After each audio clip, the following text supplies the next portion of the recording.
Hello बच्चों, let's see the question. So the question says which statement is correct. और हमारे पास चारों option में चारों स्टेटमेंट्स है। पहला क्या है, ऑप्शन ए में in SHE that is standard hydrogen electrode the pressure of dihydrogen gas should be low and pH of solution should be zero.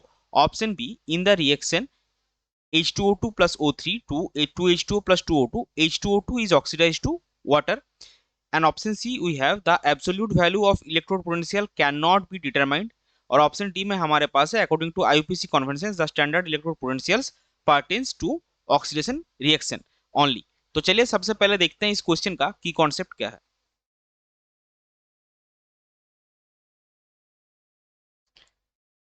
सो इस क्वेश्चन का की कॉन्सेप्ट है इलेक्ट्रोड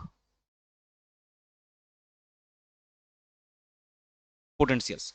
अभी देखिए, अगर सबसे पहला जो ऑप्शन है हमारे पास उसमें क्या है, जो एसएच यानी कि स्टैंडर्ड हाइड्रोजन इलेक्ट्रॉन, वहां पे मेंशन है कि the pressure of dihydrogen gas should be low. तो ये आपका क्या होगा, ये गलत होगा, क्योंकि जब भी हम स्टैंडर्ड हाइड्रोजन इलेक्ट्रोड लेते हैं तो हाइड्रोजन का जो प्रेशर होता है वो आप हम लोग लेते हैं 1 atm। और तो ये आपका गलत होगा। दूसरा पार्ट जो है the pH of the solution should be zero. तो उस केस में इन एसएच हम कॉन्सेंट्रेशन ऑफ H प्लस अगर 1 मोलर लेंगे देन पीएच आपका जीरो होगा। But the electrode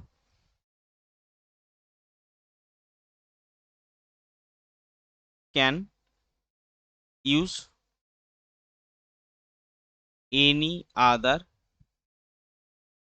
concentration of H plus. ऐसा नहीं कि आपको H प्लस कॉन्सेंट्रेशन सिर्फ 1 मोलर ही लेना है, आप किसी और भी कॉन्सेंट्रेशन उसका ले सकते हैं, लेकिन तब वो थोड़ा डिफरेंट आएगा। लेकिन आप यूज कर सकते हैं दूसरा H प्लस का कोई अलग कॉन्सेंट्रेशन। और अगर आप इस तो ये ए वाला जो स्टेटमेंट है आपका गलत हो गया। बी के केस में देखिए, हम H2O2 से H2O बन रहा है। यहाँ पे बोला गया कि H2O2 जो है वो वाटर में ऑक्सीडाइज हो रहा है। सो H2O2 क्या है, हाइड्रोजन परऑक्साइड। और परऑक्साइड लिंकेज में आपको पता है ऑक्सीजन का चार्ज -1 होता है, और इसमें आपका -2 है।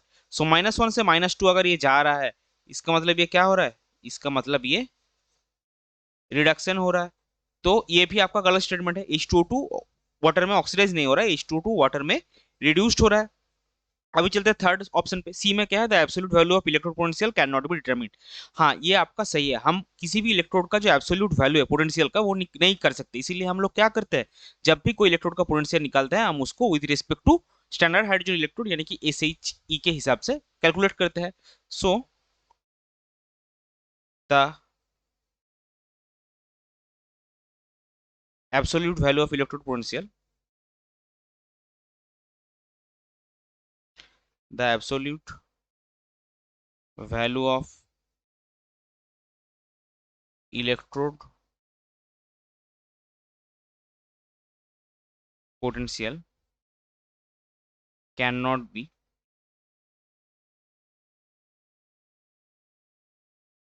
calculated. We calculate the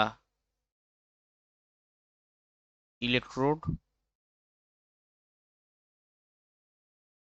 potential with respect to SHE की यानी कि स्टैंडर्ड हाइड्रोजन इलेक्ट्रोड।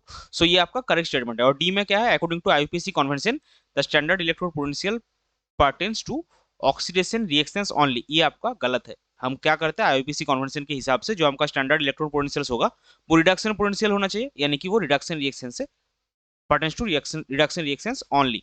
सो डी में आपका आएगा according to IUPAC conventions the standard electrode potential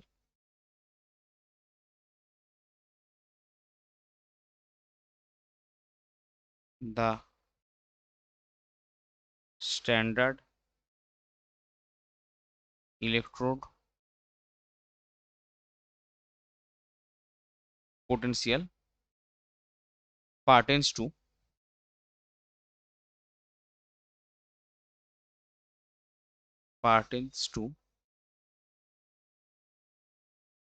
reduction reactions only. So इस क्वेश्चन के लिए आपका करेक्ट फाइनल आंसर हो जाएगा ऑप्शन सी, यानी कि ये स्टेटमेंट करेक्ट है, that the absolute value of electrode potential can not be determined. I hope you understood it well. Best of luck. Thank you.